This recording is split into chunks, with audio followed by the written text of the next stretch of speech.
Muy buenas tardes. Programa de lanzamiento de la revista Perspectivas en Educación, su número 17. Programa: primero, Himno Nacional de la República de Colombia. Segundo, Himno del Gimnasio Los Andes. Tercero, palabras del director de la revista, el señor rector Jorge Luis Rodríguez Laguna. Cuarto, intervención del coordinador de campo de Lenguaje, Cultura y Sociedad, Juan Carlos Godoy. Quinto, conversatorio. Sexto, cierre del evento. Primero, Himno Nacional de la República de Colombia.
Segundo, Himno del Gimnasio Los Andes.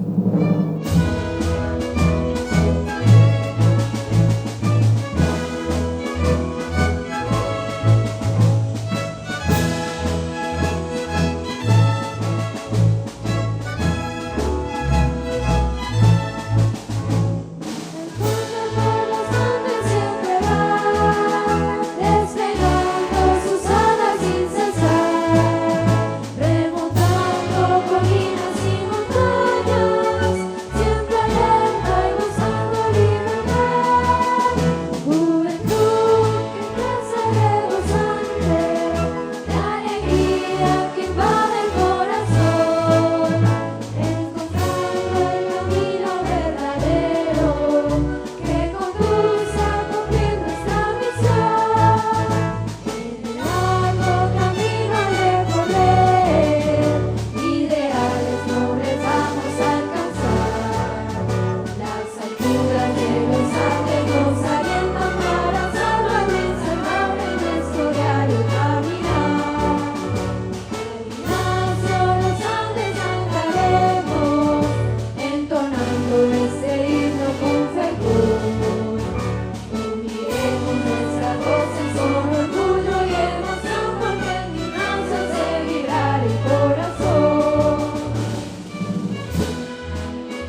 Tercero, palabras del director de la revista, rector del Gimnasio Los Andes, señor Jorge Luis Rodríguez Laguna. Muy buenas tardes para todas y todos. Buenas tardes para nuestros estudiantes del gimnasio. Buenas tardes para nuestros exalumnos. Muy buenas tardes para los profesores. Buenas tardes a los padres de familia que hoy nos visitan, a los directivos, miembros de la Junta Directiva. Muchas gracias por acompañarnos en esta tarde. Hoy lanzamos la revista número 17 de Perspectivas en Educación. 17 números que traen detrás una serie de reflexiones, de pensamientos, de ideas, de propuestas alrededor de lo que siempre nos ha preocupado a padres y docentes, y es la educación. Entonces, en este número no es la excepción. Este número ha sido asumido por los profesores Alexander Cano y Juan Carlos Godoy, quienes han tomado la posta en seguir trabajando al interior de la revista para que siempre desde el Gimnasio Los Andes salgan a flote una serie de reflexiones que surgen al interior de la institución, surgen de nuestros estudiantes, de nuestros docentes, pero también en todos los casos de invitados externos, especiales. Este número es bien importante y es bien interesante porque en esta ocasión los invitados externos para escribir en la revista y para venir a establecer un diálogo con nosotros son exalumnos. Entonces, a mí me enorgullece, me llena de complacencia y de alegría tenerlos acá. Bienvenidos al Gimnasio Los Andes. Espero que dentro de un poco tiempo ustedes sean también las y los invitados a estos diálogos, a escribir en la revista, a venir a acompañarnos en estas reflexiones. Entonces yo les doy una sincera bienvenida. Espero que disfrutemos de un diálogo muy interesante alrededor de las emociones, que es algo que hoy en día nos tiene a todos reflexionando, nos tiene preocupados, pero que a su vez exige y demanda unas respuestas lo más acertadas posibles para continuar nuestra vida en este planeta, en este país, en esta ciudad, en esta sociedad, pero sobre todo de vivir con nosotros mismos. Muchas gracias. Cuarto, intervención del coordinador del campo de lenguaje, cultura y sociedad, el docente Juan Carlos Godoy. Buenas tardes. Pues nos complace estar presentando la revista. Este número, como lo dice Jorge Luis, es muy especial porque en ella tratamos de retomar una serie de elementos que en este momento a nivel global son de suma relevancia y tiene que ver con el manejo de las emociones. Sin embargo, al tratarse también de una propuesta que se valida desde una mirada académica, quisimos entonces vincular distintas áreas del conocimiento para verificar entonces de qué manera, digamos, cada una de las materias, asignaturas que se imparten en el colegio pueden lograr vincular esos rasgos emocionales y fortalecer en nuestros estudiantes y pues en el público en general, también va dirigida a padres, esos aspectos que emocionalmente a veces se ven en entredicho y en las que aparentemente solo hay unas salidas que son como las más evidentes, dado pues su rasgo de profundidad, específicamente la psicología, la psiquiatría y pues algunos campos que se dedican al estudio de algunos, digamos, problemas que se derivan justamente de todas las situaciones a nivel global.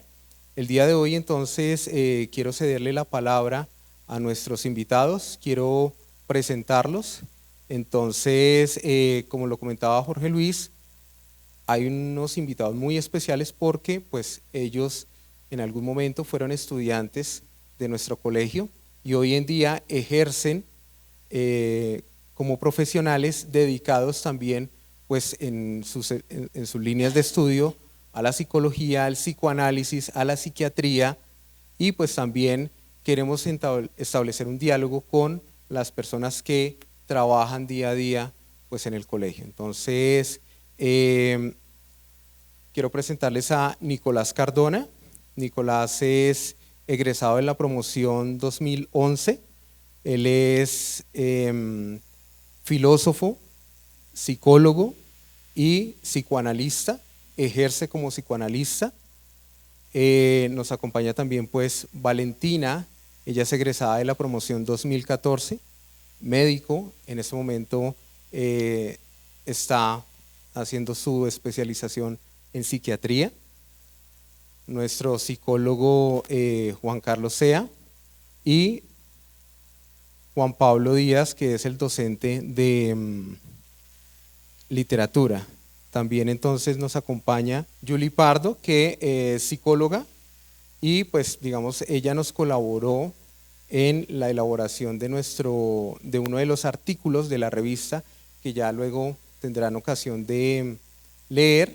Entonces para ellos primero la bienvenida, el agradecimiento por estar acompañándonos y pues justamente el ejercicio que queremos proponer el día de hoy no es simplemente como recibir sus aportes desde las disciplinas que ellos manejan, sino también establecer un diálogo con ustedes para que pues hagamos un ejercicio más dinámico, también porque ustedes seguramente tienen muchas aproximaciones, han tenido situaciones que a lo mejor a veces sin muchas herramientas se pueden sortear, entonces la idea es que también se empiece a generar un diálogo porque pues esto también pretende dar lugar a un ejercicio que está programado para el próximo año y es justamente ver de qué manera las ciencias del conocimiento se vinculan también con el manejo de las emociones y en esa medida también cómo otorgamos herramientas a nuestros estudiantes para que ellos también sean capaces desde el contexto educativo gestionarlas y pues ser mucho más hábiles y prácticos a veces en situaciones que se vuelven bastante complejas cuando no se les identifica o simplemente no se tienen herramientas para tramitarlas. Entonces, quiero iniciar con una pregunta que pues justamente abre la conversación y a través de la cual pues justamente nos gustaría generar el diálogo con ustedes. Entonces la pregunta es, ¿cuáles son los aspectos relevantes en las disciplinas del conocimiento para generar estrategias de construcción emocional pues en las personas en general? ¿Listo? Entonces, aprovechando también el hecho de que muchos de ustedes tienen una formación en otras áreas distintas a lo que es la psiquiatría, la psicología, en fin, o se encuentran en el ámbito educativo, ¿de qué manera entonces ustedes conciben esta idea? Entonces, los escuchamos. Bueno, buenas tardes. Yo soy Valentina Romero, soy, como lo decía Juan Carlos, egresada del gimnasio de la promoción 2014 y actualmente me encuentro cursando mi segundo año de residencia en psiquiatría. Respecto, pues digamos, a la pregunta de cómo o qué herramientas podemos emplear o cómo se ligan como las áreas del conocimiento con la regulación de las emociones, más allá de áreas de conocimiento específico, yo creo que es importante saber qué necesitamos para tramitar, como decía Juan Carlos, las emociones. Y es unos principios básicos que creo que más adelante se van a empezar a como profundizar dentro del currículum del gimnasio, pero básicamente a mí me gustaría pues hablar de eso precisamente. ¿Y qué se necesita para tramitar las emociones? Pues básicamente es que necesitamos dentro de nuestro desarrollo una función de un otro cuidador que nos permita empezar a identificar primero. Lo que necesitamos hacer es identificar y poder entender y ponerle un nombre a estas emociones. Pues cuando le ponemos la etiqueta del nombre e identificamos, podemos llevar a cabo otro trabajo adicional que es el entender la emoción y basados en este entendimiento pues empezar a darle trámite dentro de la norma social y dentro del interrelacionamiento con el otro. Entonces siento yo que es importante que como educadores, como padres, como personal de salud, psicólogos y demás, pues esta como espejamiento, digamos que se le llama, o esta función de ser yo el traductor emocional de la persona que está en formación, que está en desarrollo, pues va a sentar las bases de cómo esta persona en su adultez y en sus relaciones interpersonales pues va a llevar a cabo el trámite de estas emociones y asimismo fortalecer, desarrollar y generar una relación con el otro. Entonces yo creo que más allá de decir como en esta área del conocimiento necesitamos esto y de esta podemos tomar esto, lo que siento yo que es importante para poder dar esta función y cumplir con este otro que está en crecimiento, una función de ser este traductor emocional y este espejo, es empezar también por conectarme con mis emociones y entenderlas, porque así mismo si yo entiendo mis propias emociones, pues voy a poder ser ese quien le diga a un niño o a un adolescente, mira, puede ser que esto que estás sintiendo se llame así, se llama rabia, y qué hacemos con eso, para qué nos sirve y cómo lo tramitamos con el otro. Entonces digamos que dentro del ejercicio lo que yo he visto, dentro de mi corto ejercicio en la psiquiatría, lo que he visto es eso, básicamente lo que necesitamos muchas veces, y aún como adultos cuando hemos tenido alguna carencia en esta parte de esta persona que nos diga esto está bien, lo estás haciendo bien, o te estás sintiendo así porque esto te despierta esta emoción y esta emoción sirve para X y Y, pues muchas veces necesitamos ese otro, que es básicamente donde entramos los terapeutas. Con el perdón de ustedes me voy a meter dentro de los terapeutas, pero es donde entramos, como esta forma de traductor de que alguien me diga, sí, en esta situación esto es lo que está pasando. Hablábamos con Juan Carlos más temprano sobre cómo se liga como el ejercicio de entender las emociones y manejarlas dentro de un sistema social con otras áreas del conocimiento. Básicamente lo que él me comentaba era cómo se puede ligar la psiquiatría con otras áreas del conocimiento.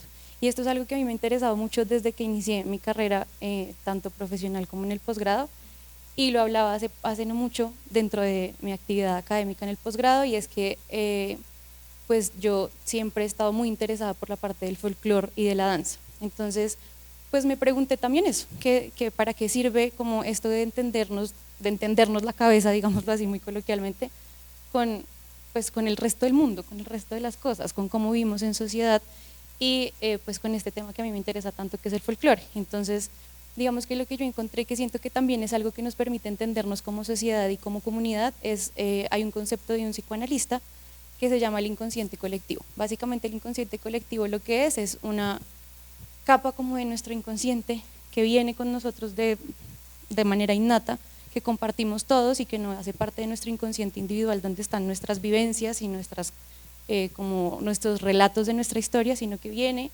con todos y todos lo compartimos y compartimos unas figuras comunes dentro de este inconsciente colectivo que pues a pesar de que estemos en China o que estemos en Girardot, pues vamos a tener el mismo inconsciente colectivo. Lo que cambia es de acuerdo en donde estamos desarrollándonos como individuos, cómo estamos percibiendo este inconsciente colectivo.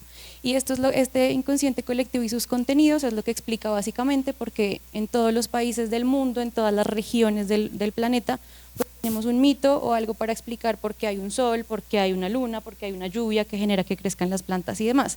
Y esto nos conecta de muchas medidas. Entonces el ejercicio que yo planteaba era por qué tenemos cumbia en Colombia y por qué hay cumbia en México, en Argentina, en Perú, y eso qué significa, o sea, eso por qué existe, por qué, de dónde salió, y por qué un grupo social que era aparentemente tan diferente, que fue sometido a un sufrimiento común, que se llama esclavitud, que se llama, bueno, en fin, pues creó esta manifestación cultural.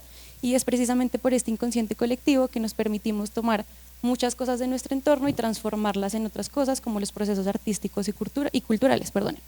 Entonces me parece importante este concepto porque esto nos permite entender por qué funcionamos como funcionamos dentro de los grupos sociales, a pesar que muchas veces nuestras condiciones sociodemográficas sean completamente disímiles a las de un grupo social que se encuentra en otra región del planeta. Y siento que todo este entendimiento de que funcionamos en comunidad, de que como humanos necesitamos estar dentro de un grupo social, inmersos dentro de las normas sociales y la regulación social que nos dan los valores y las normas, valga la redundancia, que este grupo nos imparte, pues también nos va a permitir tener una perspectiva diferente para entender pues qué es lo que necesitamos finalmente dentro del entendimiento y el manejo de nuestras emociones y por qué es importante el entendimiento y el manejo de las emociones, porque si no logro tramitarlas de una manera adaptativa, es decir, que me permita permanecer inmerso dentro de este mismo grupo social al que pertenezco, pues se me van a dificultar todos los procesos vitales que tengo que llevar a cabo.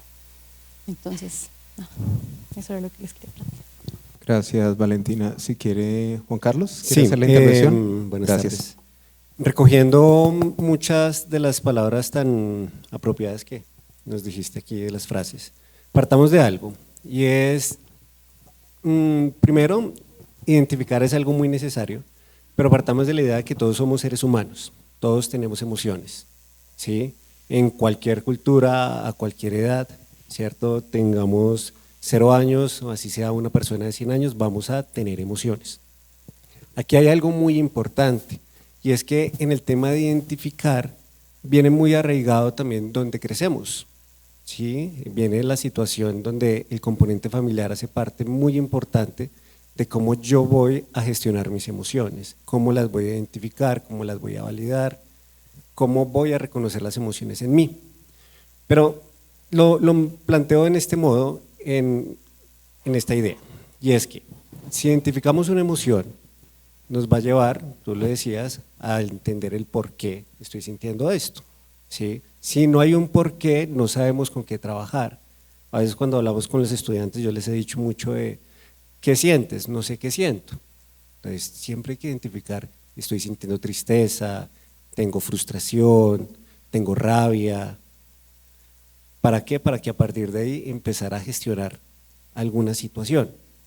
Si bien a veces uno de adulto que maneja de cierto modo esto de las emociones, le cuesta identificar, en los adolescentes y los niños es más difícil. Y más si desde la familia no están llevando una cultura o no están llevando pues algo en torno a validar emociones y a ser modelo de gestionar emociones adecuadamente.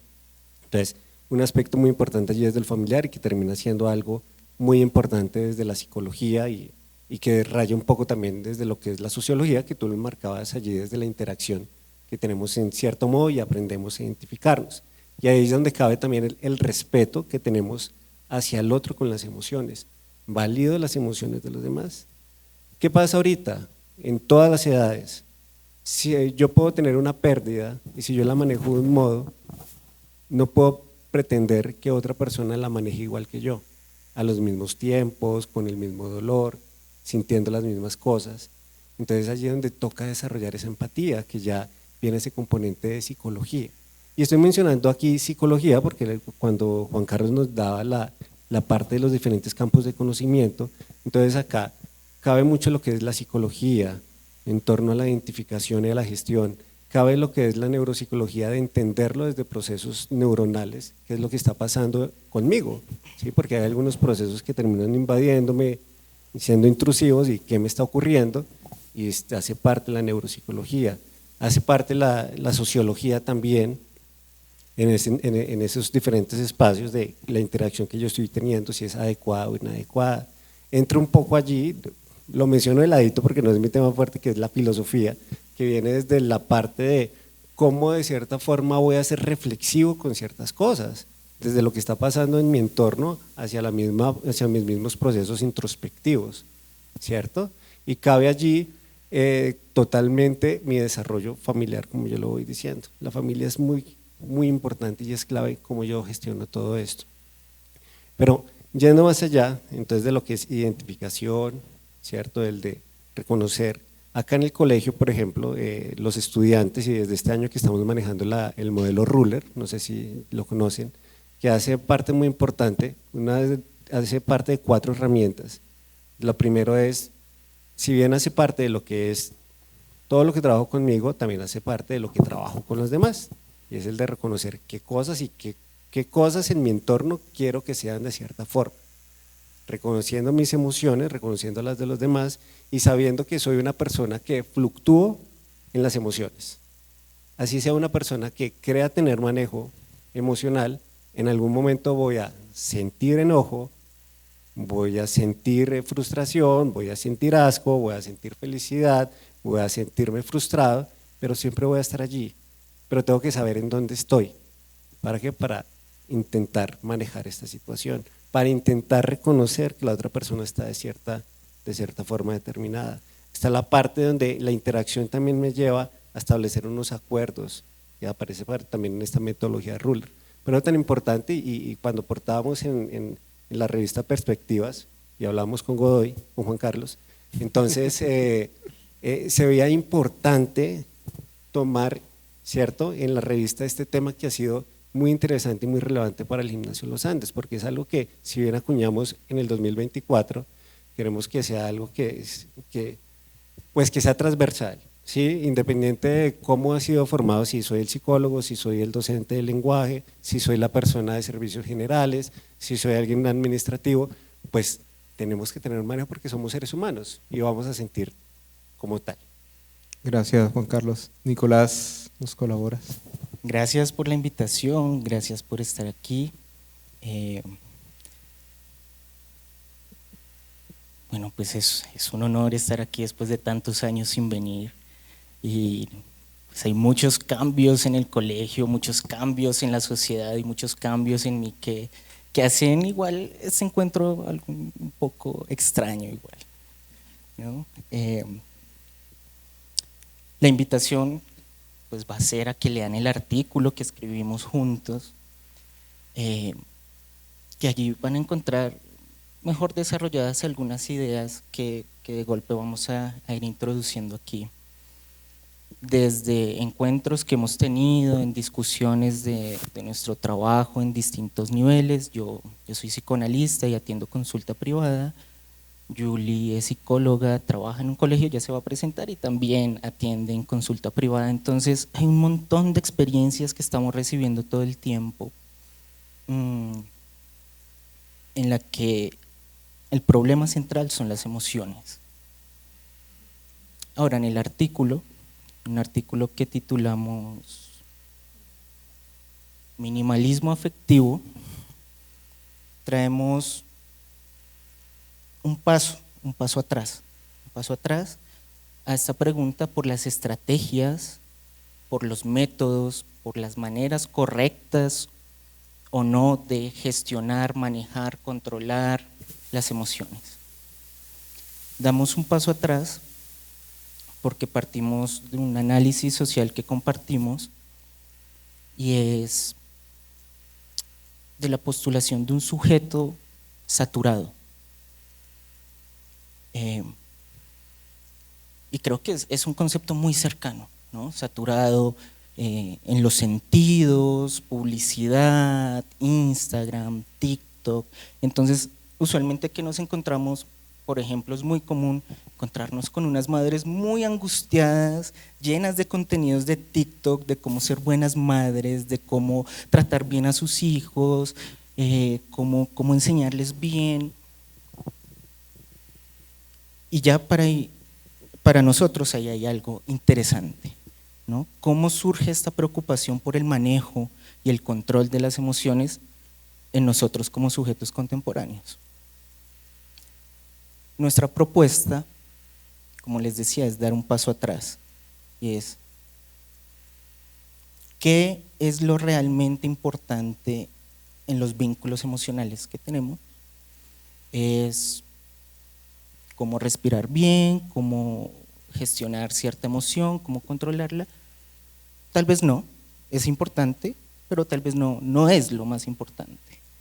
¿Qué sería para nosotros lo más importante? Es el vínculo afectivo profundo con un adulto significativo.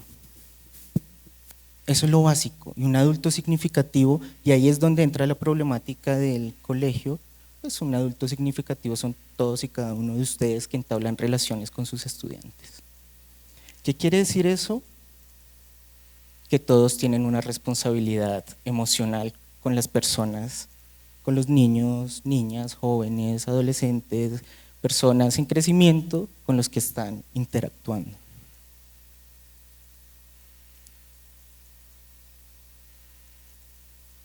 Y el punto es, si partimos de este sujeto saturado de tantas sensaciones, tantas técnicas de control emocional también son una forma de saturación.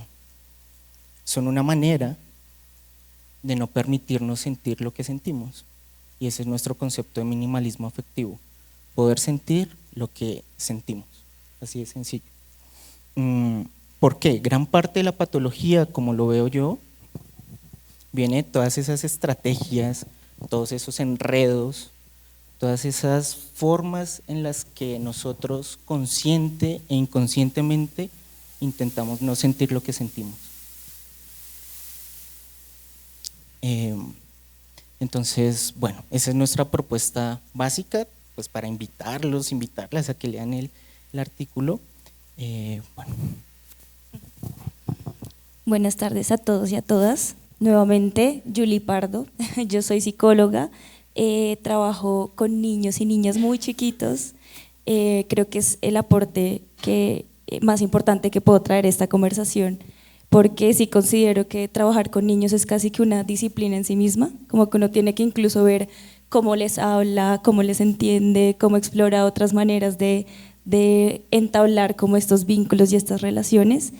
También fui investigadora, trabajo con familias, también trabajo en contexto educativo y creo que lo más valioso de todo este trabajo es ver justamente cómo todas esas emociones empiezan a surgir y a construirse desde la infancia. Y ahorita que mencionaba Valentina, como bueno, primero hay que nombrar las emociones para que se puedan identificar, y al trabajar con niños, que todos aquí presentes en algún momento fuimos niños o niñas, es darse cuenta que darle forma a una emoción y construirla tiene muchas caras. Y no es simplemente decir como, claro, esto es enojo, entonces el enojo se maneja de esta forma y cuando estamos enojados así se ve el enojo, sino que cuando los niños son tan pequeños es muy difícil saber cómo se siente y cómo se ve el enojo. Y una de las estrategias que a veces se usa es uno como adulto acompañante poderles explicar como, bueno, estás enojado porque te quitaron un juguete y eso te hace apretar las manos y ponerte muy rojo. Pero digamos que en mi experiencia como adulto que regula y que cuenta toda esta historia de cómo son las emociones y cómo se viven, también están mediadas por precisamente nuestra crianza, nuestra historia de vida, y a veces contarle a otra persona o a otra persona tan pequeña cómo se siente una emoción y cómo se ve, está totalmente atravesada por esta saturación que nosotros proponemos. Entonces, un poco la invitación es darse cuenta que la manera en que se construyen las emociones, desde los chiquitos, en la adolescencia, en la adultez, está mediada por dos personas que se están relacionando, y que cada una trae un montón de historias, de saturaciones, de miedos que influyen directamente esa relación. Entonces, justamente algo muy importante es volver a traer el vínculo presente, porque traer el vínculo permite aproximarse desde un sujeto y no desde todas las estrategias que conozco de pautas de crianza, por ejemplo, que lo veo mucho en mi trabajo con niños y al que yo también me he enfrentado. O no relacionarme desde mis miedos con mis relaciones afectivas, o de los miedos que tengo que no quiero repetir con mis hijos porque los veo en mis padres. Entonces, volver a devolverse al vínculo permite un relacionamiento mucho más genuino, que te permite hacerte preguntas sobre cómo abordar diferentes situaciones. Por eso nuevamente los invito a que puedan revisar el artículo, porque ahí hablo de una experiencia en la que esto lo viví en mano, pues en mi propia experiencia, con un caso muy particular de nombrar la emoción, de contarle la historia, tú estás bravo porque, tú estás brava porque te sientes de esta manera, pero en el momento en que traje el vínculo de vuelta, es que pude realmente conectar con la necesidad de esta niña y darle efectivamente lo que necesitaba, que era un instante de vivir su emoción sin que le dijeran cuál es la emoción, que respirar, que quisiera esto, quisiera aquello, sino realmente permitirle sentirla y permitirla vivirla.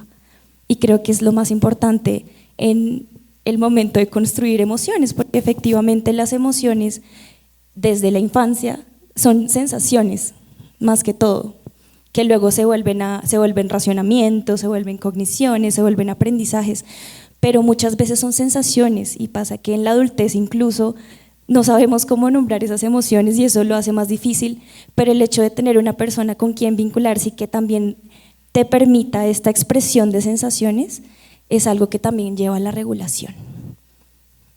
Gracias, Julie.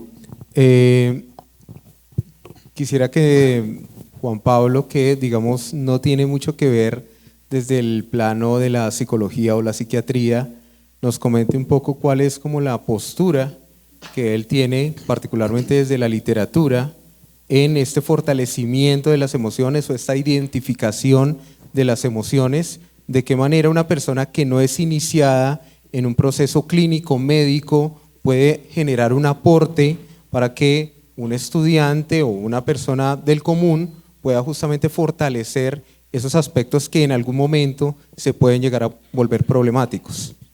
Listo, buenas tardes para todos. Yo lo que planteo, digamos, desde la clase y desde el saber que yo domino es el lenguaje. Desde ahí parte todo. Es un problema de lenguaje. Porque George Steiner plantea que manejamos un elemento común que es el lenguaje, pero ese lenguaje a veces codifica la forma en que percibimos nuestras propias experiencias. Entonces, ¿cómo hacemos que ese lenguaje común pueda determinar lo que solo nos pasa a nosotros? ¿O cómo llegamos a interpretar que hay un lenguaje que no puede nombrarlo todo? Y que al final, que cuando hay elementos que lo nombran, pero que esos elementos que reúnen eso no son suficientes para explicar lo que yo siento. Ese es el gran problema. Y ahí es donde está la lectura. Y sucede en un mundo moderno donde nos encasillan y donde nos generan las definiciones. Digamos, yo por eso voy más con el concepto de deformación. Es deformar un poco todos los conceptos que ya están establecidos y que nos han puesto en cajitas uno por uno y nos han dicho, usted siente tristeza y esto es la tristeza. Hay veces que no me basta la tristeza para decir cómo me siento.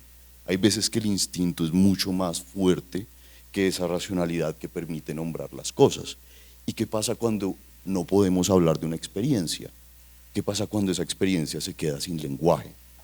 Entonces, eso es lo que, digamos, yo propongo como metodología y hablamos de la lectura. Digamos, la lectura en griego tiene una connotación de levantar la vista. No es un hecho de estar centrado en textos. Es un hecho de poder estar leyendo el mundo. Es algo que leemos a los demás, leemos arquitectura, leemos el cielo, estamos siempre en constante lectura del mundo. Y eso al final es lo que nos permite desentender el mundo que nos fue entregado. Y ahí es donde empezamos a disputar nuestras propias emociones, porque ahí aportamos nuestra experiencia personal y no encasillamos y volvemos a caer, por ejemplo, que sucede mucho con la depresión. Todos tenemos depresión, pero cuando uno se pregunta qué es y empieza a analizar el concepto, empieza a ver las aristas, empieza a ver las sensaciones, empieza a ver los matices que hay ahí, a veces y esa es la diferencia que hay con el mundo. Lo que el mundo, el lenguaje común nos dice que sintamos no nos basta, que es el lenguaje de la publicidad, el lenguaje rápido, de hay que depurar las emociones, de que a veces nos dicen, encontraste la emoción, sácala. No, la emoción se puede quedar ahí. La emoción tiene que anidar también un poco y eso tiene que ver con la tarea del arte y digamos de la literatura que yo planteo y es una pausa enorme en un mundo que nunca para.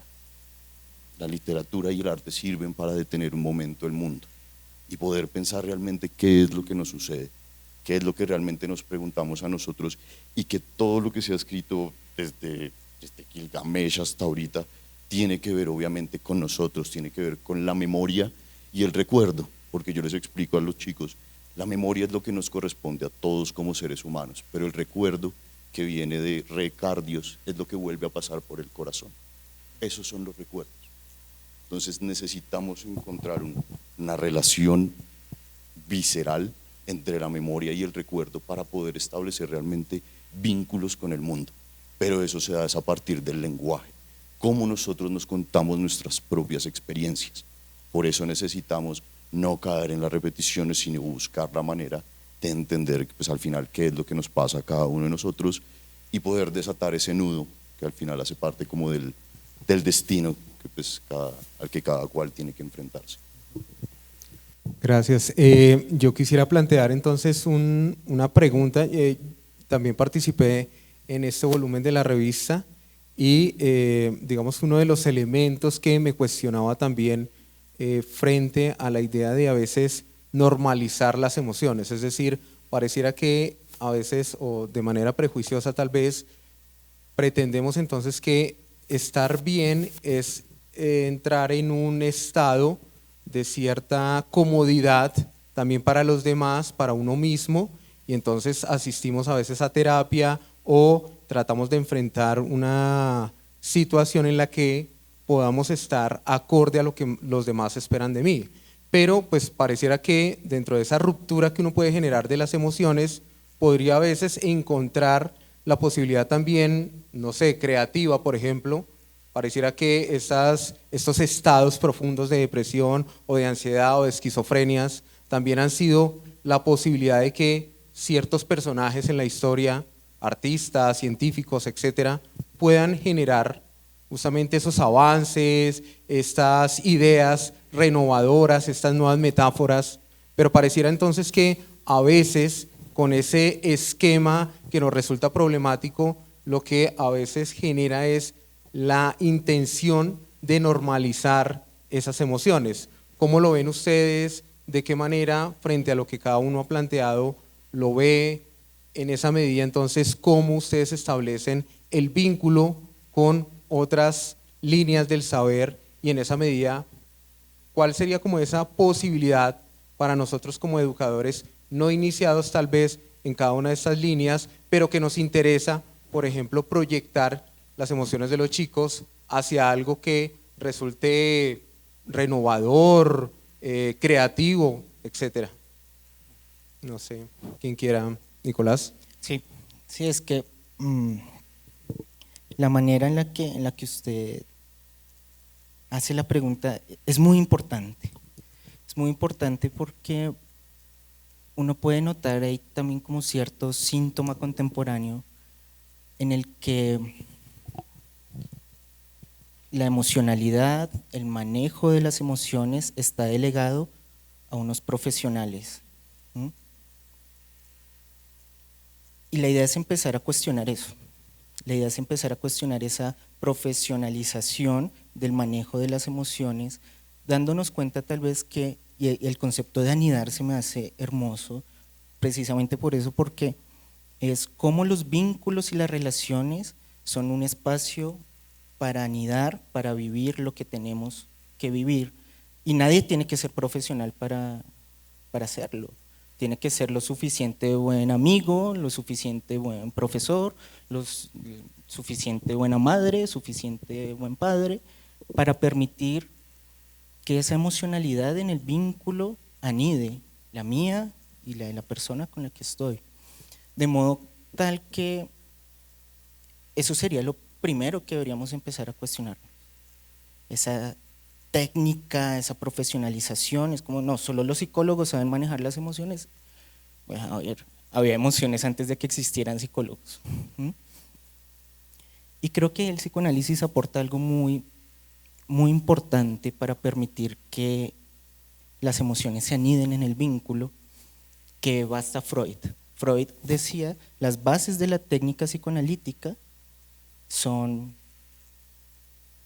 la neutralidad y la abstinencia. ¿Eso qué quiere decir? Que en la práctica clínica uno lo que hace es despojarse de todo intento intelectualizador de las emociones, todo intento de agarrar, de encasillar las emociones.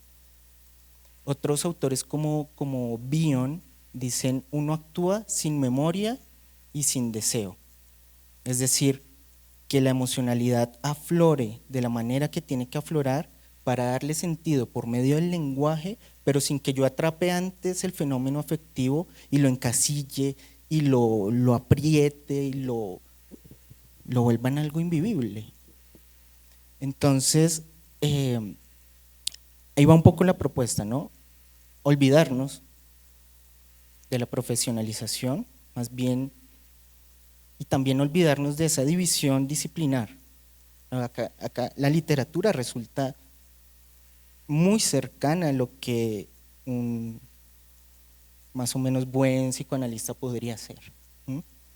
Y es como, hay una fuerza crítica en diferentes disciplinas que nos permite, bueno, diluir, deformar esos conceptos que atrapan las emociones y que sirven para un montón de cosas, como usted lo mencionaba, ¿no? Que son fuerza creativa, también son fuerza destructiva, pero es ¿qué hacemos?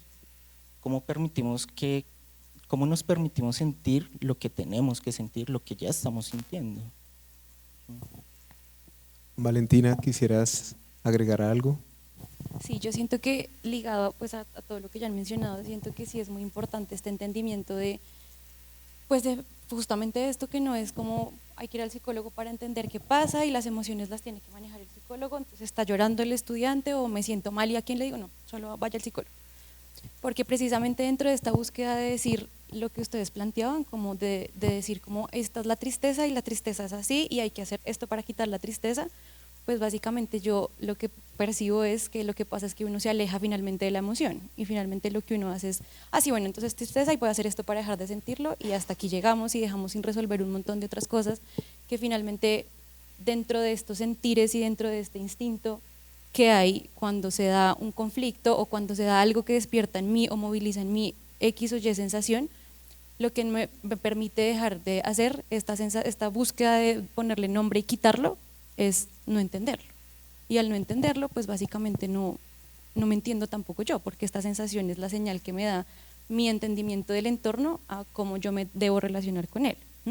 Entonces lo que yo siento que es importante dentro de lo que yo planteaba, pues de ser ese espejo para esta persona en crecimiento, es de permitirle este espacio de la manifestación de la expresión, porque básicamente desde lo básico, si yo me paro en el espejo y me quedo quieto, pues el espejo me muestra que yo estoy quieto. Lo que yo planteo es como dentro de estas teorías del desarrollo, que me corregirán si no es así, dentro de la teoría del desarrollo lo que se busca es que esa persona que me mire y el reflejo que yo veo en el ojo de esta persona que me está mirando me muestra cómo estoy con el entorno, cómo estoy con esta persona que me está viendo y que me está sosteniendo. Y básicamente esto es lo que yo siento que es de lo más efectivo para la gestión de las emociones, por llamarlo de alguna manera, y es dar ese espacio de que uno la exprese y de que uno mismo, muchas veces yo lo que he notado es que las intervenciones más efectivas son cuando uno le permite a la persona manifestarse, y no hay necesidad de estar diciendo, sí, eso que tú estás diciendo es esto, eso que tú dijiste de pronto significa esto y tú te sientes así de pronto porque cuando hablaste alguien te miró así. Muchas veces uno mismo dentro de su expresión, cuando uno se escucha, puede entender lo que está pasando sin necesidad de decir esto es rabia, esto es tristeza o esto es alegría, lo que sea. Entonces siento yo que sí es importante tratar de desligarnos un poco del decir esto es tristeza, pero esto es tristeza para que hagas esto y lo quites.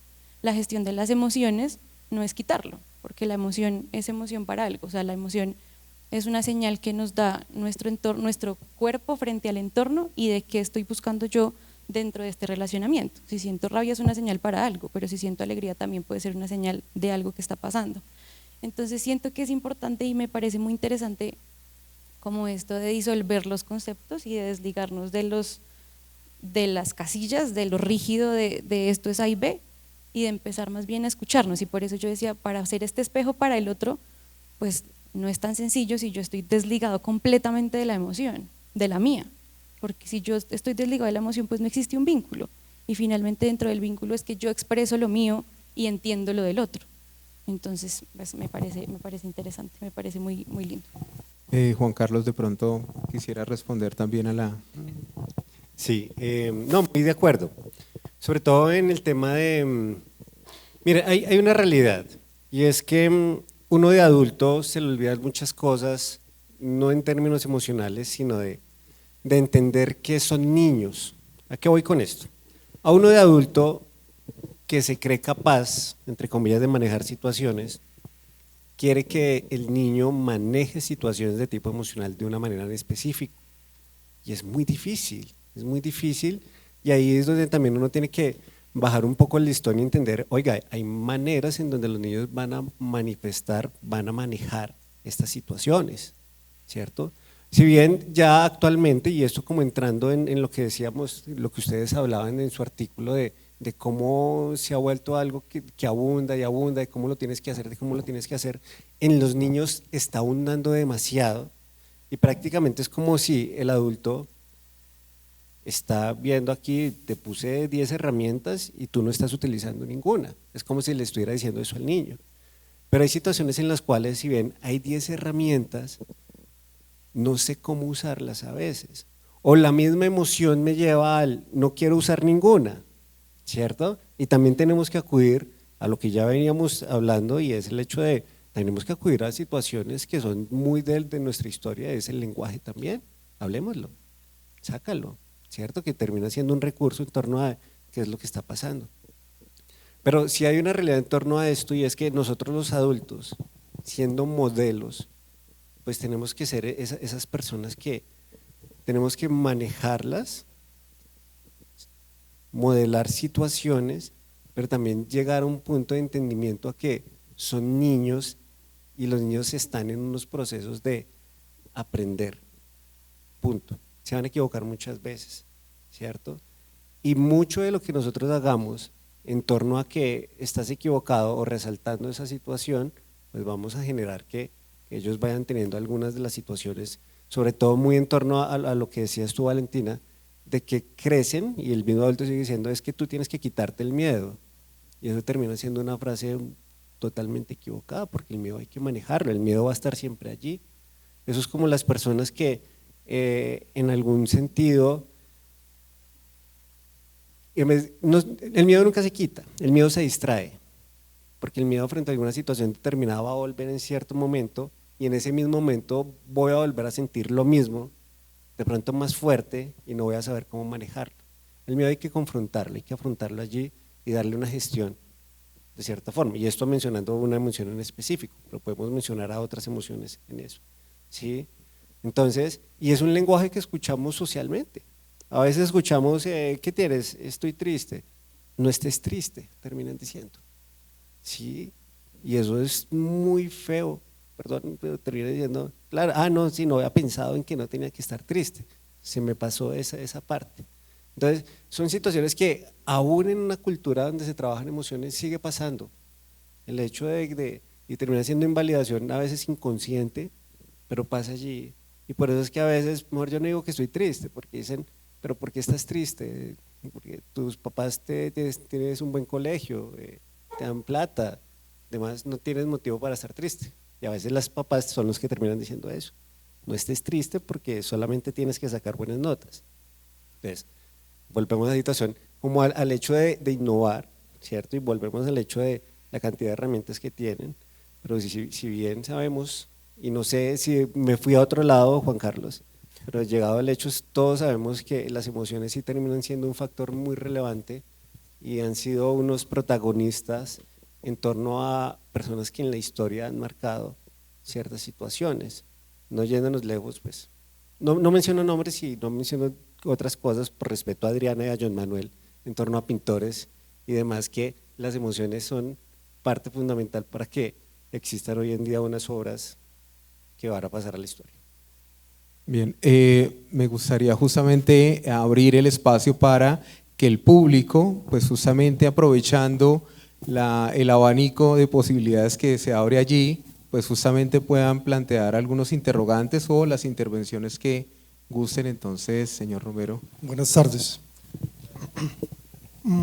Quería preguntarles, o si entramos a esa discusión, ¿cómo ven ustedes el reto de lo que también es la emoción de los padres hacia el aprendizaje en los colegios? Porque también encontramos, siendo yo padre, el exceso de la emoción que no es controlada hacia cómo el colegio debe manejar a su hijo. ¿Sí? Entonces, de pronto el menor está controlando una emoción o está viviendo una emoción cotidiana de la actividad, pero es el padre o la madre que se carga de una emoción que entonces traslada al colegio, ¿sí?, una posición en donde debe el colegio entonces entrar a debatir o iniciar unas nuevas actividades para que el menor que estaba tranquilo, que estaba viviendo una emoción que debe vivir, y ahora se le corrompe esa emoción, porque entonces llega a un círculo familiar en donde va a entrar los padres a indicarle de pronto cuál debe ser la forma como debe comportarse el menor, pero basado en esa emoción mía de padre. Pregunto, viendo pues tú que estás ya en un sector escolarizado, estás desarrollando tu profesión en la parte escolar, y los demás que hacen parte de este día a día, ¿cómo ven ese reto de encontrarse colegio, padres, menores y esa triangulación. A mí me gustaría responder ahí una parte, y es que a veces se le otorgan a las emociones como una connotación positiva y una negativa. Un poco frente a ahorita la pregunta me hizo pensar en eso, y es, estas emociones hay que canalizarlas en algo bueno, como siendo algo malo que requiere ser canalizado en algo bueno. Y el enfrentarnos, yo no sé si es que me tengo que correr para acá, pero el enfrentarnos a emociones que de entrada estamos poniéndole una etiqueta de positiva o negativa, nos hace aproximarnos a ellas desde el miedo, la defensividad o el rechazo. Entonces yo quiero proponerles un ejercicio, y es como imaginarse en un supermercado, están mercando cosas y un niño empieza a llorar en pataleta tremenda, desesperante, y un padre o una madre que responde de igual forma desbordada, gritando o cogiendo al niño de manera fuerte para que esa emoción se detenga. Entonces creo que ahí de entrada es una persona que le está poniendo una connotación negativa a la emoción y que asimismo se relaciona con ella. Y digamos que el mensaje que recibe el niño es: esta emoción es demasiado, puedo seguirla usando de alguna manera o no la voy a usar más, porque esto no tengo a alguien que me ayude a corregularme o a heterorregularme, sino que despierto una emoción totalmente desbordada, y ese es el mensaje que se recibe desde la emoción. Entonces un poco mi respuesta sería: primero, revisar la connotación que le damos a ciertas emociones y ciertas expresiones emocionales, y cómo eso impacta la manera en que como padres nos relacionamos con esa emoción. Entonces yo pienso que teniendo esa base, pues hace que el relacionamiento con los niños también se mire desde otro lado, y es, mi rol no es que la emoción cambie, mi rol es recibir la emoción y acompañarla. Y si tú puedes proveer de eso a tu hijo o tu hija, si va a un contexto donde no lo va a tener, o donde hay unos papás que castigan la emoción, va a tener ya un canal de comunicación seguro contigo como padre para decirle: oye, más raro, en la casita de Pepito uno se pone bravo y uno lo regañan. No, raro, ¿no? Porque en casa tiene algo distinto.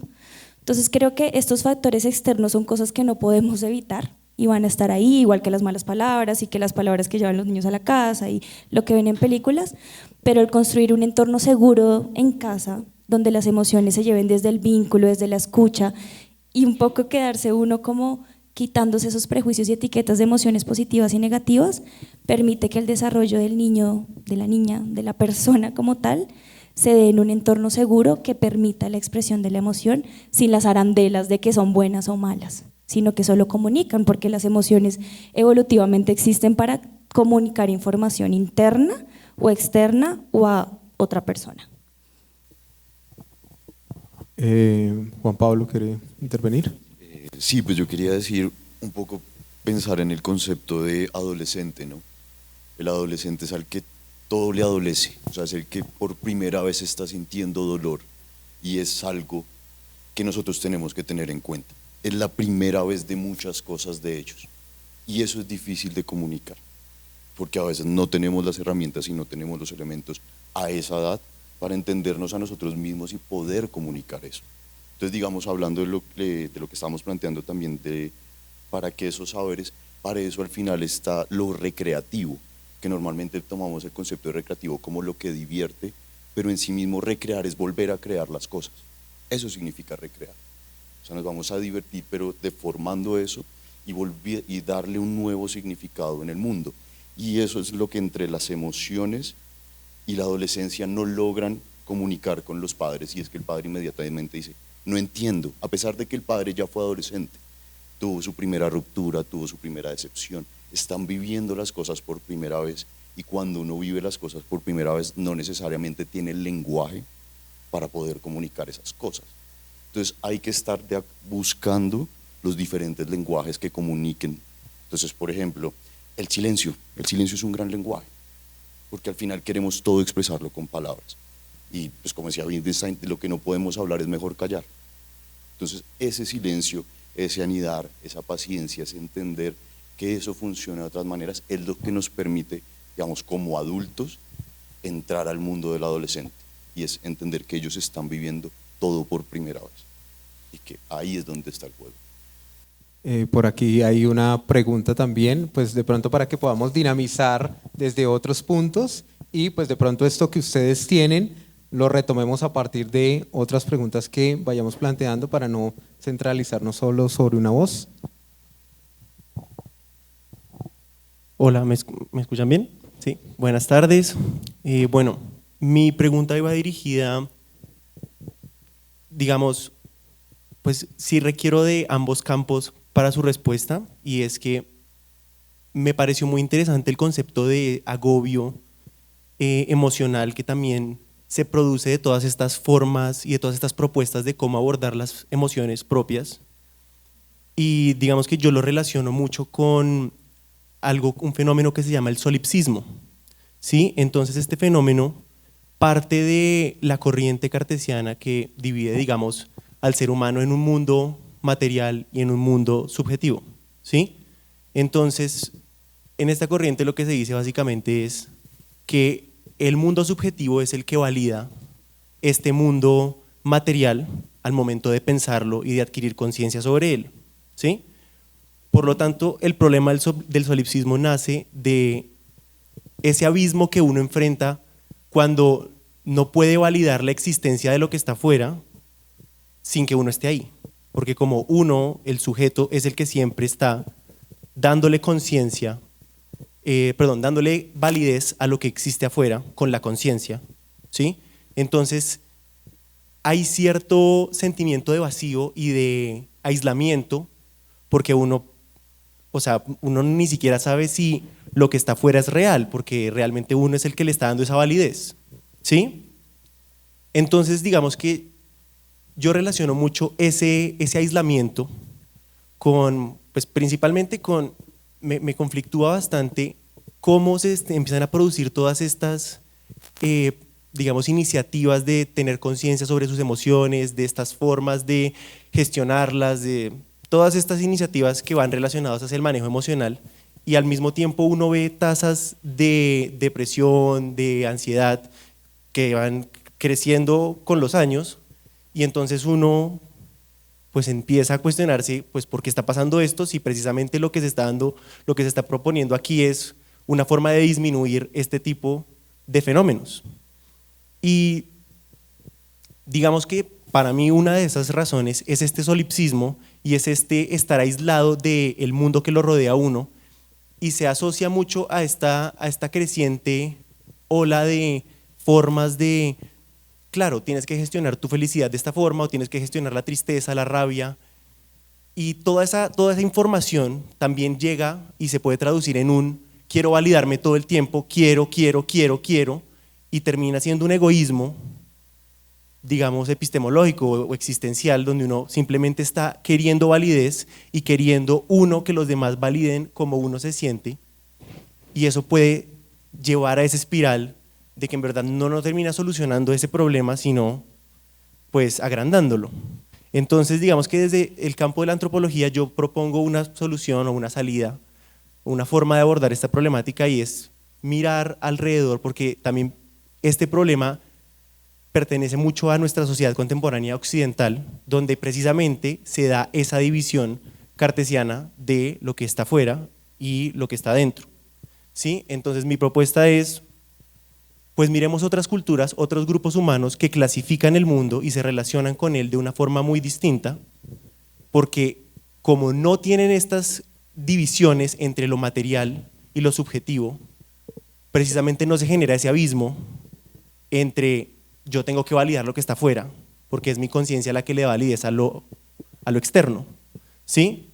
Entonces, básicamente es eso, es encontrar nuevas formas de relacionarme con mi entorno para así evitar, digamos, ese abismo existencial y ese egoísmo que muchas veces se puede producir por este fenómeno.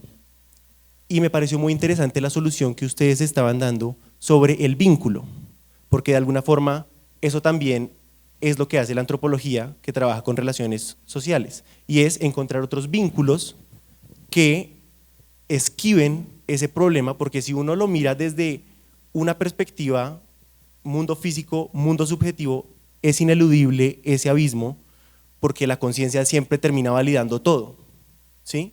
Entonces, por eso yo propongo otras formas de relacionamiento que están presentes en otras culturas, ¿sí? Entonces me gustaría saber que desde las disciplinas de ustedes, la psicología, el psicoanálisis y la psiquiatría, y por otro lado, pues, digamos, esta rama del lenguaje, cómo establecer esos vínculos que nos permitan, que nos impidan caer en ese egoísmo o en ese abismo que termina generando estos problemas de salud mental o, sí, ese tipo de cosas. Igual, dos preguntas muy difíciles. Quería decir algo sobre esta relación padres, escuela, niños, demás. Porque cuando hablamos del vínculo, hablamos de dos partes, ¿no?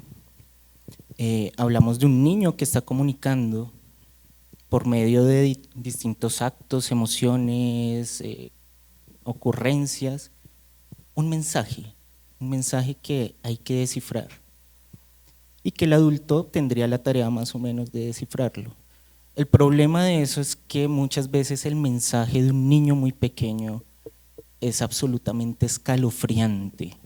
No sé, pues yo creo que el trabajo con niños pequeños muestra eso, es un mundo de instintos, una cosa terrible. Los dibujos de un niño son, hay que asustarse, pero el punto es, muchas veces los adultos reaccionamos con mucho miedo ante las emociones más primitivas de las personas que nos circundan, la edad que tengan, porque lo primitivo nos está habitando todo el tiempo.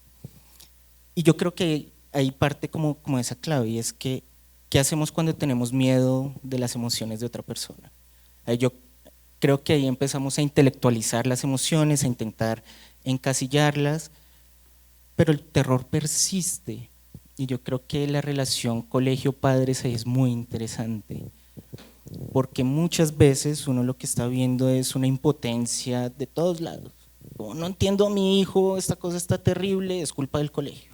El colegio le pasa lo mismo, pero si se fijan, todos actúan como barreras protectoras frente a lo desconocido de las emociones del otro, ¿sí? ¿Cómo nos protegemos frente a lo que no conocemos? Frente a esas emociones que simplemente llegan y parecen tan extrañas, pues todo el tiempo nos estamos protegiendo de eso. Y el colegio, la relación colegio-padres es un campo muy interesante de fuerzas en las que se dan proyecciones mutuas muy intensas. Yo creo que reconocer ese horror que muchas veces sentimos ante las emociones de los demás es un camino como para que también la relación colegio-padres mejore en muchos casos. También la relación adulto-niño, porque a veces estamos intentando controlar cosas que bueno, simplemente son y ya, ¿no? El niño que quiere disparar y descuartizar cosas y le dicen, no, acá no se permiten juguetes bélicos. Bueno, hay algo que está queriendo comunicar, ¿sabes? Hay algo siempre, y por eso esa noción del lenguaje y la noción que traes tú es importante, porque siempre hay un acto comunicativo en las emociones. Que lo entendamos o no es otra cosa, pero siempre intentan comunicar algo. Okay. José David, es que estoy haciendo memoria para recoger un poco lo que preguntaste. Espero no dar respuesta al planteamiento. Lo direcciono a algo. Mira, socialmente están dadas, y Julie lo decía, en torno a que terminan etiquetando emociones como buenas y malas, ¿sí? Y socialmente está dado así. ¿A qué vamos? Y es en el sentido de que si tú estás enojado, no quiero acercarme a ti, ¿cierto? Pero si está feliz, José David sí se vuelve una persona con la que quiero estar al lado tuyo, ¿cierto? Entonces miren cómo socialmente termina uno juzgando, a veces no de manera verbal, pero sí de una actitud total, ¿cierto? Lo que está pasando en ti. ¿Y qué pasa? Que uno también aprende en torno a toda esa situación y de toda la experiencia que ha tenido, que tal vez estar enojado es malo, y si en mi familia no fue permitido, ¿cierto? O lo juzgaban, entonces yo evito o lo reprimo, en torno a que no voy a mostrarle a mi papá o a mi mamá o a mis compañeros que estoy enojado o que tengo miedo, ¿sí? Porque desde pequeño les he dicho no sea miedoso. Entonces es una emoción que he tenido que ocultar, pero la sigo sintiendo, está en mí. Y juego al hecho de que la sociedad me tenga que ver de una manera determinada. Encontramos personas que sonríen demasiado. Sí, José David es muy alegre, no le pasa nada, él nunca está enojado, ¿cierto? Él nunca está triste, pero empiezan a actuar, pero sus emociones están en él, ¿cierto? Y nos lleva a unos escenarios que no hemos mencionado, pero que tú hiciste apertura, que nos lleva a los escenarios de trastornos de ansiedad, depresión, ¿cierto? Y estos, por no mencionar otros, eso nos lleva a otras situaciones en torno a unos comportamientos que pueden tener personas en medio de un diagnóstico de estos. Bueno, diagnosticados, porque hay otros que no acuden a profesionales y lo tienen y no están diagnosticados y siguen en torno a ciertas situaciones. Entonces ahí vamos viendo y espero haberte respondido en torno a cómo uno quiere manipular a la sociedad también, de que miren, estoy feliz, no tengo nada, entonces no me vas a juzgar, ¿sí? Y allí nuevamente estamos haciendo un mal repertorio. Eso como por no mencionar, disculpen, a lo que ya hemos llegado siempre, que en torno a cómo los adultos también estamos llamados a muchas cosas, ¿cierto?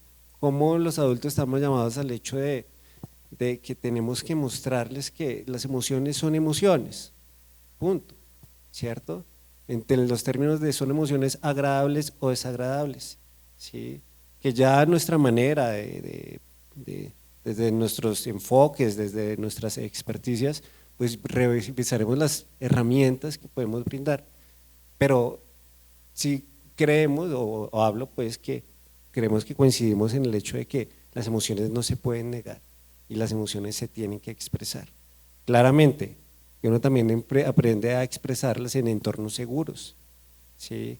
Porque así lo sepa expresar y tenga una adecuada gestión emocional, tampoco es que pueda ser muy abierto a veces a todos a expresar lo que estoy sintiendo en cuanto a temores y frustraciones, porque seguimos en sociedad, como por no abordar más allí. Valentina. Perdón, quisiera como hacer una recomendación, una moción. Hay varias personas que en este momento quieren participar. Digamos que pues sería interesante que todos pudieran dar respuestas, sin embargo, por efectos también del tiempo, entonces les pediría que con el ánimo pues que nadie se quede con sus preguntas, pues que digamos la persona que sienta que puede dar respuesta a ella, entonces lo hagamos antes de pasar toda la ronda para que así todos alcancen a participar. Julie, ¿querías hacer la participación? Entonces, voy a intentar ser breve. Dale, entonces para los que tienen las preguntas, las hacemos de manera breve, un poco más concisa, y también para las personas que las van a resolver, ¿vale? Gracias. Pero entonces ¿puedo responder la pregunta? Dale. Ok. Es que estaba pensando en lo que tú decías y pienso que la mayor diferenciación entre lo interno y lo externo es el otro, ¿no? Incluso es un hito del desarrollo cuando me empiezo a dar cuenta, o cuando los niños empiezan a dar cuenta que no son solo sus intereses, sus deseos, sino que hay otras personas que, oh sorpresa, tienen intereses, deseos distintos a los míos. Es un momento importante del desarrollo. Y creo que en ese momento, para mí está la respuesta a tu pregunta, y es que el relacionamiento, en ese momento en que nos damos cuenta que hay otras personas distintas a nosotros, es que empiezan a haber conflictos, empiezan a haber peleas, y asusta darte cuenta de que hay personas que piensan distinto a ti. Pero la manera en que se relacionan, por ejemplo, los niños en ese momento es tan genuina que la existencia del otro ya no se vuelve terrorífica, sino se vuelve alivio. Entonces me hace pensar en el niño que se da cuenta que el otro tiene intenciones distintas, entonces va y lo muerde, y entonces se pelean, y es todo un tema. Pero luego, entonces, estos dos se hacen amigos y de manera conjunta van y muerden a los demás. Pero el hecho de estar juntos y de darse cuenta que su existencia tiene alivio en el otro, y que es totalmente genuina, es lo que realmente hace que ese vínculo se empiece a establecer. Y siento que eso es lo que es tan difícil en la adultez, y es que ya estas interacciones no son tan fácilmente genuinas, porque estamos cargados de un montón de preconceptos, de saturación, etcétera. Entonces un poco mi respuesta sería cómo llegar a las interacciones de una manera más primitiva, si puede ser, y es como sentir realmente, como despertar esta conexión y recibir la información que me da el otro desde esos canales, que no tienen que ver con, no sé, cómo se viste o lo que dice, sino cómo realmente me siento yo en presencia de la otra persona. Gracias, Julie. Por aquí hay una pregunta, pues lo que les digo, tratemos de ser breves, precisos, para que nos alcance para todos, entonces te doy la palabra. Hola, buenas tardes. Bueno, quería preguntar, ¿ustedes qué opinan? Pues que estamos hablando del manejo de emociones y la educación como tal. Si consideran que este manejo de emociones también se ha vuelto muy tradicional, sobre todo en la parte de los colegios, casi que algo hegemónico, y si consideran si es viable dentro de la educación como tal, seguir con ese conducto de manejo de emociones, ¿sí? Entonces, si no es algo repetitivo, porque siento, y pues en la experiencia que he tenido como docente, es que lo normalizan, ¿sí? Y no solo normalizan ese manejo de emociones, sino que prácticamente pues a veces ni les importa. Entonces, y sobre todo cuando llegan a ciertas edades. Entonces, ¿creen que es viable seguir o hay otro tipo de formas? Hablaba Juan Pablo de la literatura y las diferentes formas de conducir a un buen manejo de emociones o lo que se considera un buen manejo de emociones y no seguir con esta estructura tradicional que así como la pedagogía fue muy tradicional, ese manejo de emociones pueda seguir esa misma línea. Se tiene el concepto de que la gestión de las emociones es quitar las que no son buenas y permanecer con las que percibimos como buenas. Y verdaderamente lo que se podría decir que es una gestión de la emoción es permitirme sentir la emoción, pero que esta me permita adaptarme al medio, porque como lo decía Julie, pues las emociones son comunicación, me comunican algo de mí y del entorno. Y volviendo al tema del vínculo, dentro del vínculo se da el aprendizaje, dentro de los vínculos y cómo yo me relaciono, aprendo a existir en esta sociedad en la que estoy inmerso. ¿Sí? Entonces yo siento que más allá de decir es que la gestión de las emociones se da cuando el niño está triste pero se queda calladito en la clase y está ahí quieto, es el darle el permiso y en que la persona entienda dentro de su desarrollo que tiene el permiso de sentirse como se siente, llámese como se llame y se perciba malo o bueno o como sea, pero también del entendimiento de qué me está comunicando esto y dentro de los vínculos también esto qué me comunica, porque dentro del vínculo lo que yo siento cuando estoy con la otra persona me dice algo de mí y del otro, y la otra persona cómo reacciona a lo que yo le transmito también me comunica. Entonces, si no estoy en conexión con la emoción, pues viene el problema de que los vínculos que establezco de pronto no están siendo los mejores para los objetivos que yo estoy buscando. Entonces, yo creo que más bien replantearse el concepto de qué es la gestión de las emociones, si definitivamente la gestión de las emociones, si existe quitarla, o más bien de permitirme sentirla y entenderla, pero que esto que me está comunicando la emoción me permita la adaptación al entorno.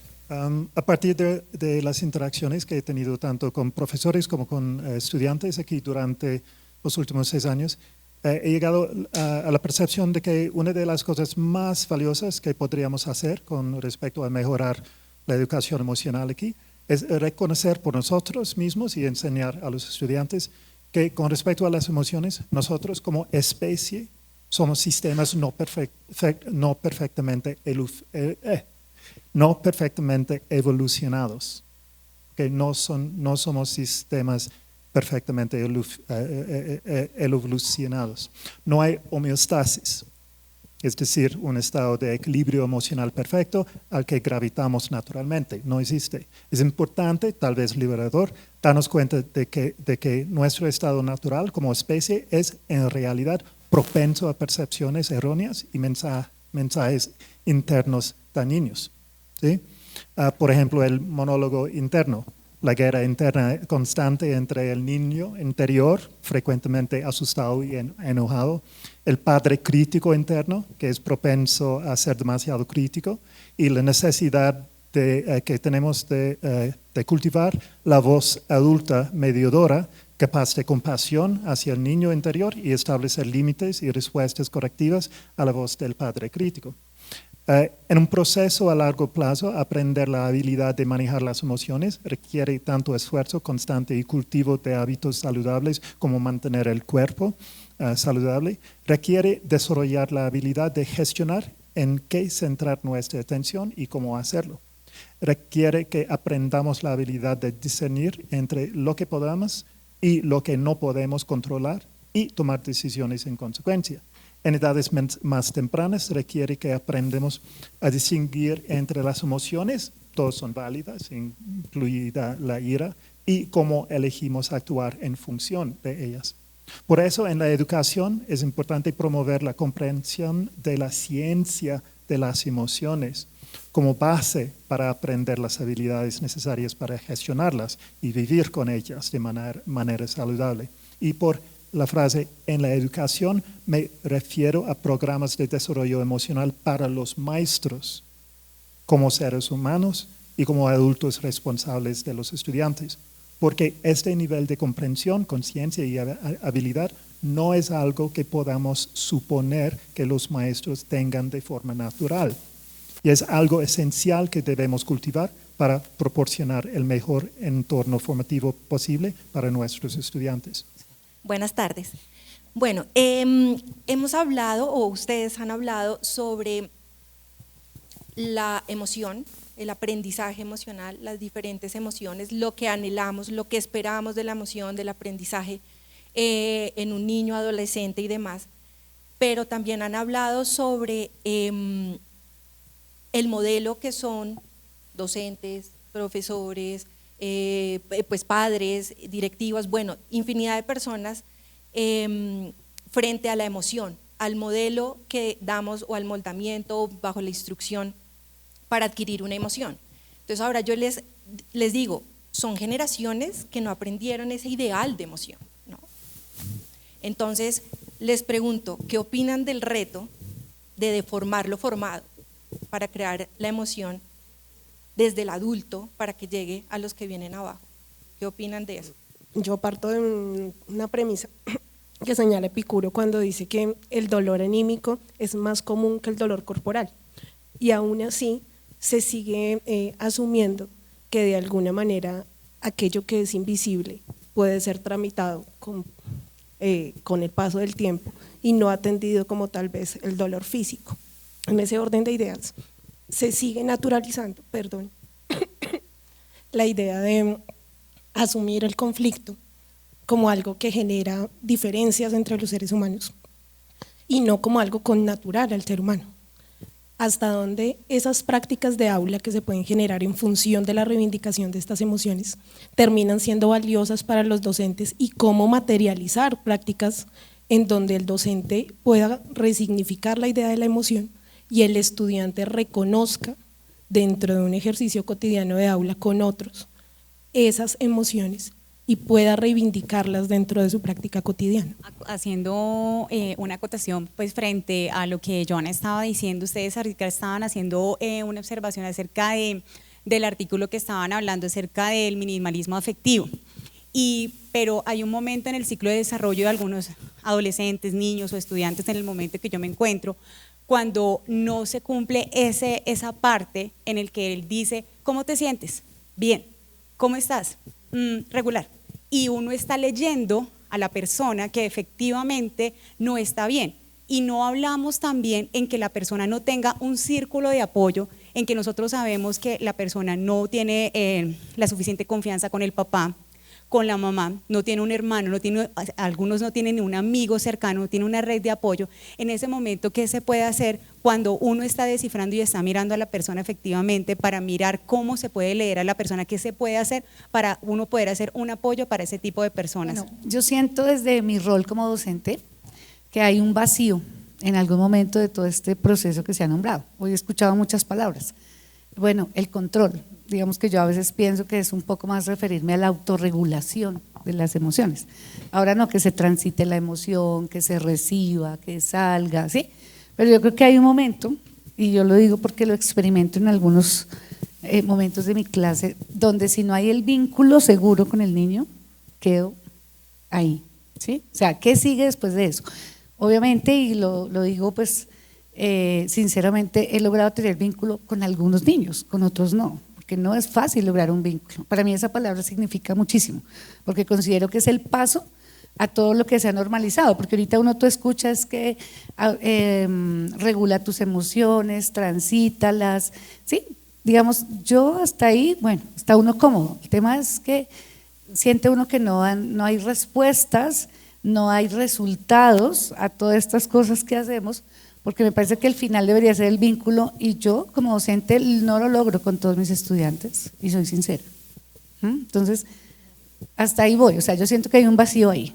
Bueno, yo quería hablar un poquito también como de lo que ya han hablado, y es que la importancia de generar el vínculo con los estudiantes, uno a veces no lo logra, hay ciertos procedimientos, entonces uno trata de controlar e identificar las emociones, pero a mí sí me gustaría que hablaran un poquito como de la relación que puede haber entre lo que son las emociones y el límite. ¿Por qué? Porque suena, digamos que a veces en salones y sobre todo con los chiquitos o con los adolescentes, uno identifica, ellos logran identificar la emoción en la que están en un momento de ira, hicieron ciertas actividades, sí, pero también debe haber un límite entre, listo, ya lograste identificar tu emoción, hiciste ciertas o afectaste con tu emoción a algunas personas, pero debe haber también un límite, ¿sí?, frente a, bueno, ya identificaste, en varias clases lo has hecho, pero generaste estas situaciones. Entonces, ¿cuál es la relación, digamos, de las emociones frente a los límites también que hay que poner, digamos, dentro de la casa o dentro del salón? Gracias, Juan. No más que una pregunta es resaltar la importancia de cada una de las cosas que ustedes han mencionado, pero sobre todo la importancia de visibilizar a los niños desde muy temprana edad, porque solemos como adultos de pronto minimizar esa emoción que siente el niño, y tampoco comprendemos que los niños en edades iniciales están apenas iniciando un proceso de maduración.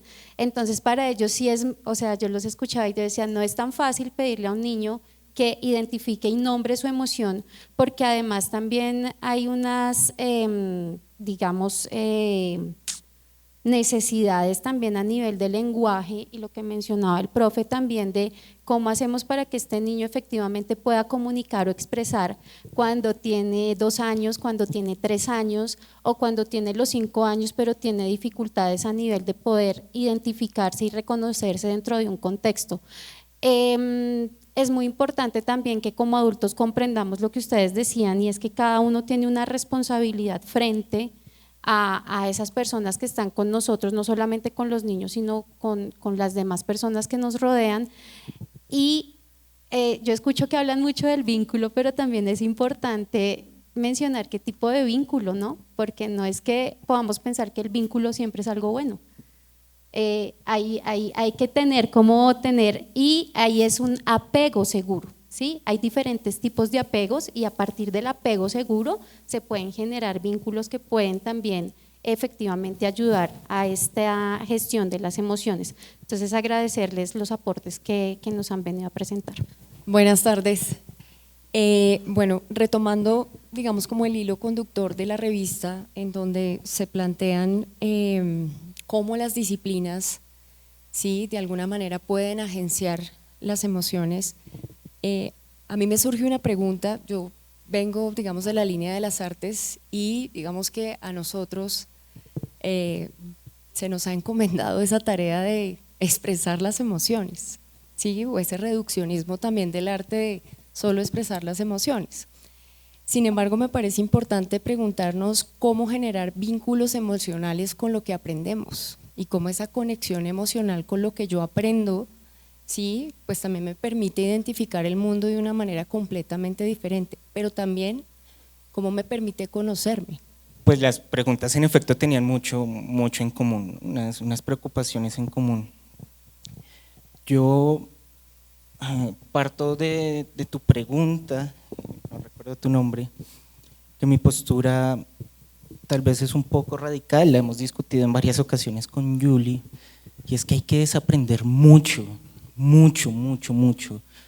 A veces me veo en la posición de que hay que desaprenderlo todo, porque la saturación, la hipótesis de la saturación que estamos manejando no nos ha permitido relacionarnos como humanos, nos ha permitido como un tipo de interacción entre técnicas y niños, o técnicas y lo que sea, pero no como humanos. Y ahí es donde pienso que lo más importante de todo lo que ustedes están diciendo es poder relacionarnos genuinamente como las personas que somos ante los niños que son lo que son. Eso es muy difícil y todo el tiempo nos estamos defendiendo ante eso. Pero, por ejemplo, rescato mucho la noción de vínculo a secas, no bueno, malo. O sea, es importante que, y yo creo que lo viven todo el tiempo, para el niño es tan importante el profesor al que odia como al que ama. O sea, el que ama no es mejor al que odia. El odio es una forma de vínculo. Y en ese sentido, lo genuino, el vínculo a secas, como digo, es muy importante precisamente para evitar ese solipsismo que muchas veces es una defensa a lo terrorífico, a lo contradictorio y a lo conflictivo de las relaciones humanas. La propuesta entonces es eso genuino, eso que somos. Bueno, yo quiero aportar algo allí. No voy a responder una pregunta directa, tal vez le respondo un poco más a Adriana en torno a esto de lo que se aprende a partir de las emociones. No sé si esa era la pregunta como tal, pero viene una cosa, hay atributos de personalidad en cada uno. Para mencionar uno, hay un atributo de personalidad y es la sensibilidad. Sensibilidad que no todos vamos a experimentar de la misma forma. Así crea uno que es capaz de llegar a sentir algo, ¿sí? Perdón que sea directo señalando, no es la misma sensibilidad mía desde la parte de la psicología que va a tener un artista, en la parte de la pintura, de la música y demás, ¿cierto? Y sí se sabe que está muy vinculado en torno a cómo siente, en el siente, pero su quehacer, ¿cierto? Cómo vive sus cuadros, cómo siente la música. Y estas personas son donde de una u otra forma terminan diciendo es que son lo que llaman así culturalmente, es que usted es muy sensible, es que se pone a llorar por cualquier cosa, es que usted se ríe exageradamente, ¿sí? Cosas por el estilo, pero son personas que lo viven así. Y lo menciono en torno a que simplemente hay que respetarlo, ¿cierto? Aceptarlo. Y también nos lleva a un sentido de que esa vinculación se va a dar allí. Y creo que tú, Adriana, solita respondías, y es que dentro de ese quehacer, y mientras voy teniendo esa experiencia con el arte, por ejemplo, lo voy acuñando como parte mía, ¿cierto? Y lo voy acuñando en torno a que, si bien termina siendo también una expresión de emoción, la expresión de emoción no solamente se da en la interacción que yo tenga con mi compañero, bien lo ha dicho Juan Pablo, también se da con la literatura, con lo que se dice, con el mismo silencio. Entonces, allí es como para tener en cuenta que todos vamos a sentir de forma diferente. Y es el hecho de pues, lo que tú planteabas, y es el hecho al contrario, creo que no es formarse, porque uno llega a la adultez con la idea de que ya está formado, sino de formarse. Es la idea de ver la otra cara de las cosas. Y es lo mismo que preguntaban allá por la identidad. Creo que los vínculos que creamos deben ser a partir no de lo idéntico, sino lo de semejante. Tenemos que aprender a vivir con lo que es diferente a nosotros, porque eso es uno de los problemas, nos encerramos en la búsqueda de la identidad, lo que yo tengo en común, pero nunca nos es suficiente lo que nos hace diferentes. Y esa es una forma de reconocernos como otredad. Yo soy otro porque no soy como él. Pero al contrario, digamos, ahorita siempre estamos buscando la manera, yo soy como él, esto es lo que me vincula, y lo que hablábamos de los vínculos, el odio, el amor, todas esas cosas pasan por ese lado. Y digamos, como volviendo un poco a lo que decía José, hay que también entender que las palabras no son las cosas. Entonces eso es un punto, y ese es como ese hueco que también queda ahí, y es donde podemos volver a cargar de significado y recrear las palabras para que esas palabras tengan un vínculo especial con nosotros. Entonces digamos que ahí en esa disputa por el lenguaje y por no la identidad, sino por la desemejanza para entender la diferencia del otro, ahí es donde rescatamos realmente lo que hay que rescatar, no en lo que encontramos de igualdad. Digamos que eso es como lo que vi. A mí también me gustaría intentar responder todas las preguntas en una, sobre todo lo que tú preguntaste se me hizo también muy importante, y es cómo yo de pronto, que fui criada, cuando me castigaban, me pegaban porque me enojaba o lloraba, cómo yo no voy a reaccionar de esa manera cuando mi hijo, hija, lo que sea, tiene este tipo de reacciones y eso afecta el vínculo y porque a veces me es más fácil vincularme con una persona que con otra, o los conflictos que también se pueden generar. Y creo que ahí voy a intentar aportar una estrategia que creo que puede funcionar y es intentar responder no al comportamiento que estamos observando, el comportamiento observable, sino a lo que está detrás de ese comportamiento. Y notar eso creo que es mucho más fácil de lo que uno cree, porque es conectar con la sensación que a mí me genera este comportamiento que estoy viendo. Entonces me hace pensar en el niño o niña que le encanta, que levanta la mano y quiere participar y que a veces genera desespero. Entonces el comportamiento observable es yo, pero creo que la emoción que está detrás tiene que ver con ese desespero y es no me están escuchando y es desesperante no sentirme escuchado. Entonces realmente el canal de la emoción es mucho más genuino y nos da mucha más información que todos los demás canales informativos, diría yo, incluso pues pasando también el tema del lenguaje. Entonces yo quisiera dar esta estrategia y siempre preguntarnos cómo detrás de este comportamiento observable qué está pasando y cómo puedo yo acceder a ese canal y es cómo esto me hace sentir. Igual el niño o niña que nunca participan, que uno le hablan y uno es como ay, ¿qué va a decir? Eso también nos está dando información porque es la emoción que a mí me está generando y va más allá del comportamiento. Esto también lo abordamos en el artículo y es muy importante porque desde 1980 el psicoanálisis ha estado denunciando una situación muy importante para esto que estamos hablando y son sujetos que no sienten, que no imaginan, que no piensan, que no crean, que no son capaces de sexualidad incluso. Son estados que han llamado estados del vacío o clínica de lo negativo, de modo tal que fíjense que parte del problema contemporáneo tiene que ver con la desafección, la ausencia total de emociones y la capacidad para pensar. A lo que hay que temerle es a la ausencia de emociones, no a las emociones. Y creo que hay un punto muy importante también de lectura social y de los niños con los que nos estamos relacionando. Bueno, creo que ya para finalizar, siento que ligado a todo lo que ya se ha dicho, es importante esto que hablábamos de las etiquetas de lo positivo y lo negativo en cuanto a las emociones, porque si dejamos de dar etiqueta de negativo, pues vamos a dejar de ver la gestión de las emociones y el enseñarle al niño desde lo punitivo, desde el castigo, sino que nos vamos a permitir otro montón de herramientas y otro montón de posibilidades, que creo que ya se fue la persona que ha preguntado respecto a los límites, que más allá de establecer unos límites desde lo punitivo, se puede dar desde la enseñanza de qué es lo que me sirve para adaptarme a este círculo social y a esta envoltura que me rodea dentro del ámbito de interrelacionamiento. Entonces siento que pues finalmente eso sería como el cierre de dejar de etiquetar desde lo bueno y desde lo malo y que desde ese punto de vista pues se nos abre el campo de posibilidades para la enseñanza, que creo que es el tema que atañe a este conversatorio. Bueno, les agradezco muchísimo su participación, sus aportes. También pues quiero que vean en la pantalla, allí este año también con el grupo que nos acompaña, habíamos planteado generar una serie de seminarios, unas reuniones justamente con los expertos que hacen parte también de los aportes en la revista, para que justamente un tema que a muchos nos interesan, empecemos a explorar, a profundizar, a vincular también en todo este componente académico.